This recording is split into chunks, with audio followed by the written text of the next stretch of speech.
आकर्षित लैंडमार्क, सपनों का घर जैसा आप चाहते हैं हम बनाते हैं। 1, 2 एवं 3 BHK ready position flat. Call 9827321321।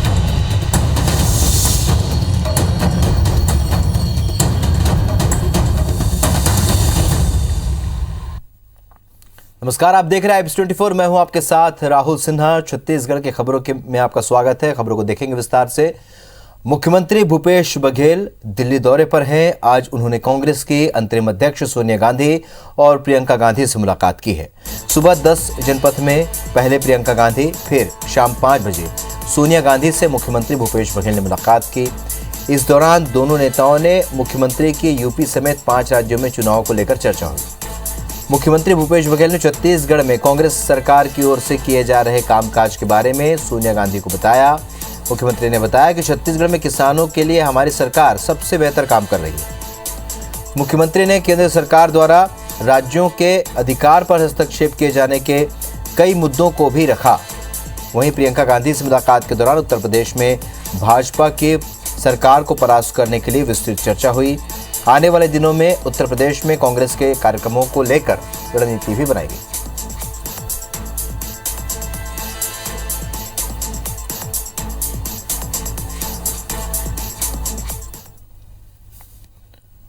मुख्यमंत्री भूपेश बघेल ने आज केंद्रीय वित्त मंत्री निर्मला सीतारमण को 8 बिंदुओं पर पत्र लिखा है।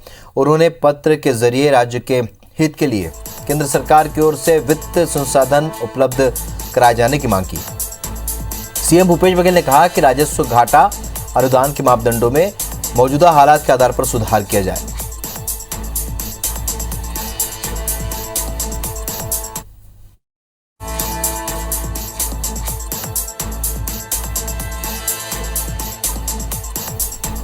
तो जीएसटी क्षतिपूर्ति के अनुदान को 2022 जून तक के बाद भी आगामी 5 साल के लिए और जारी रखें। इससे छत्तीसगढ़ जैसे उत्पादक राज्य के लिए बड़ा आर्थिक नुकसान है। सीएम ने अपने पत्र में लिखा कि कोल ब्लॉक आवंटन के निरस्तीकरण से छत्तीसगढ़ को केंद्र से मिलने वाले 4104। मुख्यमंत्री ने धान से एथेनॉल बनाने की अनुमति जल्द देने का अनुरोध किया। इसी तरह केंद्र से पेट्रोल डीजल पर सेस घटाने की भी मांग की गई। उन्होंने केंद्रीय योजनाओं में राशि बढ़ाने की मांग भी की। साथ ही केंद्र सरकार के सेंट्रल पूल में उसना चावल खरीदी का अनुरोध किया। अपने पत्र में मुख्यमंत्री ने 2018 से 2021 तक के वित्तीय वर्ष के केंद्रीय बजट में प्रावधान और राज्य को प्राप्त राशि का ब्यौरा भी दिया।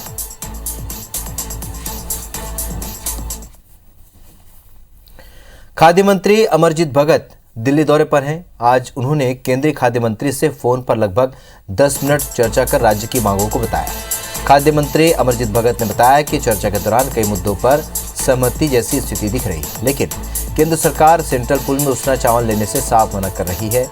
इससे पहले केंद्र और राज्य के खाद्य विभाग के अधिकारियों की विस्तृत चर्चा हुई। इस दौरान राज्य के खाद्य विभाग के अधिकारियों ने बताया कि राज्य सरकार ने इस साल 105 लाख मीट्रिक टन धान की खरीदी का लक्ष्य रखा है। इसके लिए पर्याप्त बारदाना की व्यवस्था की जाए। राज्य के अधिकारियों ने बताया कि कस्टम मिलिंग में चावल जमा करने के लिए अतिरिक्त समय देने की मांग की है।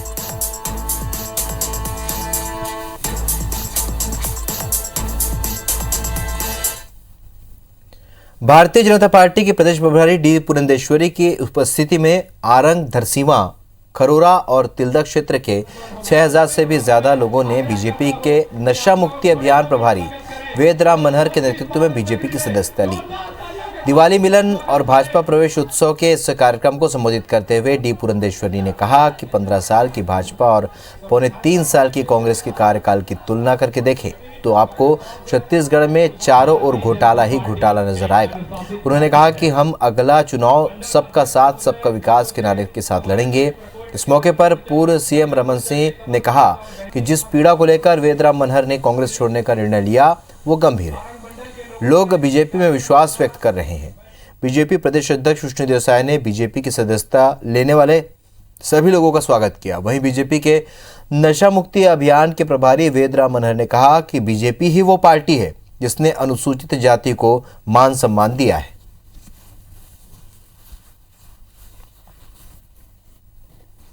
युवा पूछ रहे हैं कि कहाँ है वोट पत्ता। आपने उनको नहीं दिए, उनको केवल और केवल वादे तक ही सीमित हो गए हैं और जरूर आने वाले समय में यहाँ जरूर भाजपा को अपना आशीर्वाद देंगे वोट के रूप में। जिस अभूतपूर्व तरीके से स्वागत हुआ, मुझे लगता है कि 2023 का ट्रायल शुरू हो गया है। और आज तो ये टेलर है भूपेश जी, आज ये टेलर है, पूरा पिक्चर बाकी है भाई। कांग्रेस पार्टी ला छोड़ के भारतीय जनता पार्टी ज्वाइन करी रहे, उमन के सबके मैं स्वागत करत हूँ, अभिनंदन करत हूँ। मैं कोई टिकट पाएगा या मैं कोई पद के लालसा से भाजपा ज्वाइन नहीं करेगा। मैं देखे भाजपा ऐसे पार्टी है कि हमारा पूरा विश्व में प्रचार की, सतनामी समाज के नाम ला पूरा विश्व में ऊंचा करी। ऐसा पार्टी ला देख के मैं कांग्रेस छोड़ के भाजपा जनता पार्टी ला ज्वाइन करेगा। आरंग में बीजेपी प्रवेश उत्सव पर नगरीय प्रशासन मंत्री शिव डहरिया का बयान सामने आया। उन्होंने कहा है कि बीजेपी लोगों को राशन कार्ड और उज्ज्वला गैस योजना का लाभ दिलाने के नाम पर आधार कार्ड मांगकर लोगों का नाम पार्टी सदस्यता अभियान में शामिल कर रहे हैं। भाजपा का पूरा उत्सव फर्जी है। यहाँ कांग्रेस के कोई सदस्य भाजपा में नहीं जाने वाले हैं। गांव-गांव के लोगों को बरगलाया जा रहा है, उनको आधार कार्ड मांग रहे हैं कि हम आपका राशन कार्ड बनवा देंगे, पेंशन का प्रमाण पत्र हम आपको लाके घर में देंगे, उज्ज्वला का कार्ड हम दे देंगे, साइकिल दिला देंगे, मशीन दिला देंगे, सरकारी योजनाओं का आपको लाभ दिला देंगे। इस तरह की फर्जीवाड़ा करने का काम कर रहे हैं लोग। इनके बहकाव में आने वाले नहीं है। कुशाभाऊ ठाकरे परिसर में शनिवार को भाजपा प्रदेश कार्यकारिणी की बैठक होने वाली है और इस बैठक से पहले भाजपा के राष्ट्रीय उपाध्यक्ष रमन सिंह, भाजपा प्रदेश प्रभारी डी पुरंदेश्वरी, प्रदेश अध्यक्ष विष्णुदेव साय और नेता प्रतिपक्ष धर्मलाल कौशिक ने प्रेस कॉन्फ्रेंस किया। इन नेताओं ने बताया कि कार्यकारिणी में कवर्धा, जीरम मामला, कानून व्यवस्था, पेट्रोल डीजल में वैट कमी करने और कांग्रेस सरकार की 3 साल की असफलताओं को लेकर विस्तारित चर्चा कर आगामी दिनों के लिए रणनीति तैयार की जाएगी। वहीं मंत्री शिव डहरिया के प्रवेशोत्सव पर दिए गए बयान पर पलटवार करते हुए भाजपा के प्रदेश प्रभारी डी पुरंदेश्वरी ने कहा कि 6000 लोगों को डराया धमकाया नहीं जा सकता। राज्य सरकार पर तंज कसते हुए उन्होंने कहा कि उन्हें अपने लोगों को स्वयं संभालना चाहिए। भूपेश जी से मैं पूछना चाहता हूं, महंगाई महंगाई महंगाई बहुत बोलते हो, केंद्र सरकार की ओर बहुत उंगली दिखाते हो। 5 रुपया और 10 रुपया रेट कम कर दिया केंद्र सरकार ने। अब पूरे आसपास के राज्यों में पेट्रोल और डीजल हमसे छत्तीसगढ़ में सबसे ज्यादा महंगा हो गया। आप कम से कम 10 रुपया और 5 रुपया तत्काल करके छत्तीसगढ़ के लोगों को राहत देने का काम करो। और जो शिवधारिया यहाँ वहाँ का एमएलए है और प्रदेश का मंत्री भी है, तो उनका दायित्व होता है ना कि वहाँ के लोगों को जो प्रधानमंत्री आवास योजना के अंदर जो घर बनवाना था वो नहीं बन रहे। प्रदेश का जो सरकार को जो देना है वो नहीं दे रहे। प्रदेश कांग्रेस कार्य समिति की बैठक के बाद बिलासपुर जिला और शहर कांग्रेस कमेटी भी एक्शन में नजर आ रही है। कार्य समिति की बैठक में मिले निर्देशों के पालन और आगामी कार्यक्रमों की रूपरेखा बनाने की तैयारी शुरू कर दी गई है। साथ ही जिला से लेकर ब्लॉक और बूथ तक के पदाधिकारियों को जिम्मेदारी सौंपने का काम भी शुरू कर दिया गया है। पदाधिकारी जनजागरण पदयात्रा के जरिए आम जनता के बीच जाएंगे। प्रदेश कांग्रेस कार्य समिति की बैठक में जिला और शहर अध्यक्षों को कई महत्वपूर्ण निर्देश दिए गए हैं, जिसमें 14 नवंबर से 29 नवंबर तक पूरे प्रदेश में महंगाई को लेकर केंद्र के खिलाफ जनजागरण पदयात्रा निकाली जाएगी। मोदी है तो महंगाई है के नारे के साथ कांग्रेस हल्ला बोल की तैयारी कर रही है। बिलासपुर में इसके लिए जिले के सभी ब्लॉक अध्यक्षों की मीटिंग लेकर रूट चार्ट निर्धारित किया गया है, जिसके साथ ही ब्लॉक अध्यक्षों की जल्द बूथ कमेटियों का गठन करने के भी निर्देश दिए गए हैं। संगठन पदाधिकारियों ने बताया कि पार्टी का फोकस बूथ कमेटियों के गठन के साथ मेंबरशिप पर भी है, इसे लेकर कवायद की जा रही है। जिस तरीके से पूरे देश में महंगाई को लेकर के जनता में आक्रोश है, उनके बीच जाने का निर्णय अखिल भारतीय कांग्रेस कमेटी ने लिया है। सदस्यता अभियान, बूथ सेक्टर जोन कमेटी के गठन को लेकर के और आज़ादी की 75वीं जयंती पूरे हिंदुस्तान में सभी जगह मनाए जाने का निर्णय पार्टी ने लिया है। हमारे एजेंडे में है कि अभी तक बूथ कमेटियों का कितना प्रोग्रेस हुआ, साथ साथ सदस्यता अभियान जो कांग्रेस पार्टी का शुरुआत हुई है उसके संबंध में प्रत्येक बूथ से कांग्रेस के सदस्य बनाए जाएंगे। छत्तीसगढ़ में नगरीय निकाय चुनाव की तैयारियों को लेकर राज्य निर्वाचन आयुक्त ने सभी जिलों के उप जिला निर्वाचन अधिकारियों की बैठक ली। बैठक में सभी जिलों की तैयारी की समीक्षा की गई। हालांकि अधिकांश जिलों की तैयारी संतोषजनक नहीं रही। इसे लेकर राज्य निर्वाचन आयुक्त ठाकुर राम सिंह ने असंतोष भी जाहिर किया। उन्होंने 17 नवंबर तक इन सभी खामियों को दुरुस्त करने का निर्देश दिया। बैठक में बलौदाबाजार के उप जिला निर्वाचन अधिकारी बिना बताए गायब रहे। इसे गंभीर लापरवाही मानते हुए राज्य निर्वाचन आयुक्त ने उन्हें कारण बताओ नोटिस जारी करने का निर्देश दिया। राज्य निर्वाचन आयुक्त ने सभी चुनाव अधिकारियों को कोविड प्रोटोकॉल के अनुसार चुनाव की तैयारी करने पर जोर दिया। उन्होंने कहा कि कोविड संकट के बीच चुनाव कराना अपने आप में बड़ी चुनौती है, लेकिन अधिकांश जिलों में तैयारी कोविड प्रोटोकॉल के अनुसार नहीं की गई है। उन्होंने निर्देश दिया कि मतदान केंद्रों का चुनाव ऐसा हो जहां लोगों की भीड़ जमा न हो।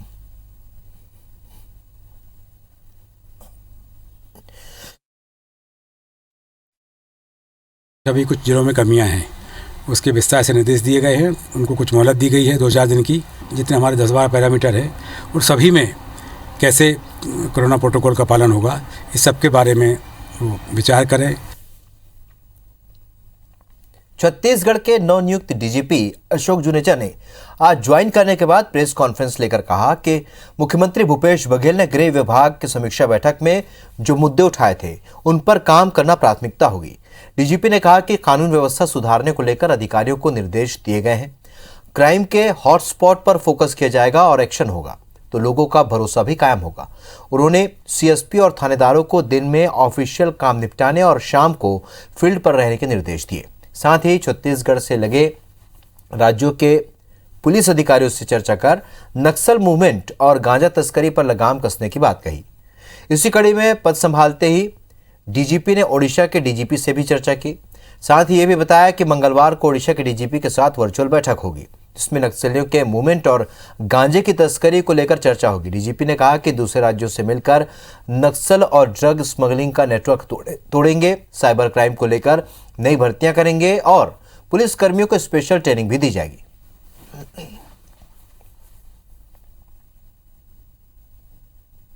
मुख्यमंत्री जी द्वारा आईजी और पुलिस अधीक्षक कॉन्फ्रेंस के अंदर और जो हमारी गृह विभाग की समीक्षा हुई है 2 बार पिछले 3 महीनों में, उसके अंदर से काफी विस्तृत निर्देश दिए गए हैं और वो निर्देशों को पूरा करने के लिए ही हमने आज से अपनी रूपरेखा बना ली है। हमारी उड़ीसा बॉर्डर से लगे हुए नक्सल प्रभावित जिलों की भी समीक्षा की जाएगी। इंटर स्टेट ऑपरेशंस के बारे में बात करेंगे और सेकेंड हाफ के अंदर जो ये गांजे की और जो तस्करी वहां से हो रही है, उस रूट से हो रही है, वो भी विक्टिम है इस चीज के, जैसा डीजीपी साहब ने मुझे बताया।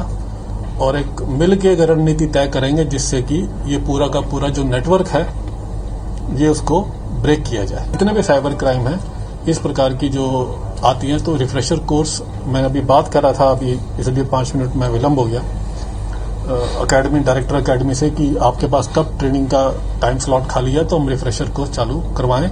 नॉट ओनली साइबर क्राइम के ऊपर, ड्रग ट्रैफिकिंग के ऊपर भी मैंने बोला उनको, उस पर भी कराएं। मतलब फोर्सिबली कोई कराएगा धर्मांतरण, विलिंगली धर्म इज अ पर्सनल इशू, किसी का भी religion is a personal issue, लेकिन फोर्सिबली धर्मांतरण कराएगा और हमारे पास शिकायत आएगी तो पुलिस उसमें कार्रवाई करेगी, जो भी वैधानिक कार्रवाई पुलिस को करनी है। और जहां तक सांप्रदायिकता का सवाल है, सांप्रदायिकता तो किसी भी हालत में कानून व्यवस्था के अगेंस्ट है। मैंने आपको बताया कि कानून व्यवस्था को सुदृढ़ करना ही हमारा उद्देश्य है। बलरामपुर जिले के जिला पंचायत सदस्यों ने आज सामान्य सभा की बैठक का बहिष्कार कर दिया। जिला पंचायत के अध्यक्ष निशा नेताम के नेतृत्व में पूरे जिले में जिला पंचायत के सदस्य सामान्य सभा की बैठक में शामिल होने के लिए आए थे, लेकिन यहां पर अधिकारियों के उपस्थित नहीं होने पर उन्होंने सभा का बहिष्कार कर दिया। दरअसल काफी महीने बाद सामान्य सभा की बैठक बुलाई गई थी, जिसमें उसमें अधिकारियों की लापरवाही और उनके नहीं पहुंचने से परेशान जिला पंचायत के अध्यक्ष निशा नेताम, उपाध्यक्ष राधा सिंह देव और दूसरे जिला पंचायत के सदस्य बेहद नाराज हो गए और सभा का बहिष्कार करते हुए जिला पंचायत कार्यालय से कलेक्टर कार्यालय तक पैदल मार्च किया। जिला पंचायत के अध्यक्ष निशा नेताम ने कहा कि उनके कार्यकाल को लगभग 2 साल का समय बीत चुका है और शुरू से अधिकारी इस तरह का व्यवहार कर रहे हैं। अध्यक्ष का मुझे जब से नेतृत्व करने का मौका मिला है और मुझे कभी भी पूरी कंप्लीट जानकारी नहीं मिली है, तो मेरे सहायता करने वाले सारे मेरे सदस्य हैं मेरे साथ, और हम लोग सभी ने बहिष्कार किया है आज मीटिंग का। जिला पंचायत उतना दूर दूर से आते हैं, पूरा जिला पंचायत पूरे बलरामपुर का नेतृत्व करते हैं, फिर भी इनको कोई जानकारी नहीं मिलता है, कोई जानकारी इनके द्वारा बताया नहीं जाता है। बस्तर में नक्सलियों से लोहा लेने डीआरजी की तर्ज पर बस्तर फाइटर्स नाम की बटालियन तैयार की जा रही है। बस्तर संभाग के हर जिले में 300 की संख्या में ये भर्ती की जाएगी। वहीं सिर्फ बस्तर जिले में अब तक 9000 से भी ज्यादा आवेदन पुलिस को मिल चुके हैं। बस्तर के युवा इस भर्ती में कहीं भी ना चूके, इसलिए भर्ती के पहले जिले के सभी विकासखंड में ट्रेनिंग भी दी जा रही, जिसका जायजा खुद बस्तर एसपी जितेंद्र सिंह मीणा ले रहे हैं। लोहंडीगुड़ा प्रशिक्षण केंद्र में जिले के आला पुलिस अधिकारी को अपने बीच पाकर स्थानीय युवा भी काफी खुश नजर आए। इस दौरान एसपी ने युवाओं को भर्ती की बारीकी से जानकारी दी और उनका हौसला बढ़ाया।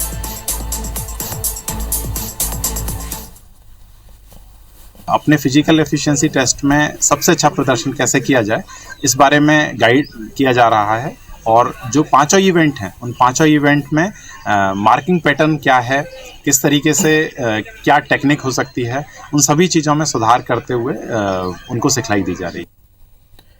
रायपुर का इंटर स्टेट बस टर्मिनल 15 नवंबर से शुरू किया जाएगा। कलेक्टर सौरभ कुमार ने भाटा गांव में बने ISBT के संचालन का आदेश जारी कर दिया है। आदेश के अनुसार 15 नवंबर से यहीं से सभी जिलों और दूसरे प्रदेशों के लिए बसें चलेंगी। शहर में किसी भी बड़ी बस को एंट्री नहीं दी जाएगी। मतलब पंडरी और बाकी इलाकों में ट्रैफिक जाम से लोगों को जल्द निजात मिलेगी। शहर के भीतर सिर्फ स्कूल बस, सिटी बस और निजी कार्यक्रम के लिए बुक कराई गई स्पेशल बसों को ही एंट्री दी जाएगी। 15 नवंबर से बस स्टैंड पंडरी से भाटा गांव शिफ्ट हो जाएगा और बस यात्री यहीं से सफर कर सकेंगे। साथ ही कारोबारियों को भी कहा गया है कि वो अपनी दुकान में रखा सामान खाली कर लें, क्योंकि पंडरी में आगामी योजना के लिए तोड़फोड़ भी शुरू की जाएगी। रायगढ़ से सारंगगढ़ और सरायपाली को जोड़ने वाली नेशनल हाईवे 153 7 साल बाद भी पूरी नहीं हो पाई है। 87 किलोमीटर की नेशनल हाईवे को पूरा करने के लिए केंद्र सरकार ने निर्माण एजेंसी को 36 महीने का समय दिया था, लेकिन लेट लतीफी के चलते योजना की मियाद 4 बार और प्रोजेक्ट कॉस्ट 3 बार बढ़ाई गई, लेकिन काम फिर भी पूरा नहीं हो सका। एजेंसी ने एक बार फिर से प्रोजेक्ट कॉस्ट और मियाद बढ़ाने की मांग की है। साल 2014 में नेशनल हाईवे नंबर 153 के लिए केंद्रीय परिवहन मंत्रालय ने 350 करोड़ रुपए की स्वीकृति दी, जो अब बढ़कर 450 करोड़ रुपए हुई, लेकिन योजना का 30% काम अब भी बाकी है। मामले में कलेक्टर का कहना है कि अधूरे नेशनल हाईवे के काम को लेकर उन्होंने अधिकारियों की बैठक ली है और जल्द पूरा करने के निर्देश भी दिए। पिछले 20 साल से भाजपा के सांसद हैं और केंद्र में नरेंद्र मोदी जी की सरकार है। पता नहीं इस ठेकेदार के ऊपर क्यों मेहरबान है। 7 साल से इतने कम दूरी की सड़क अगर नहीं बन पा रही है तो कहीं ना कहीं कोई गंभीर बात है। दुर्घटनाएं रोज बढ़ रही है।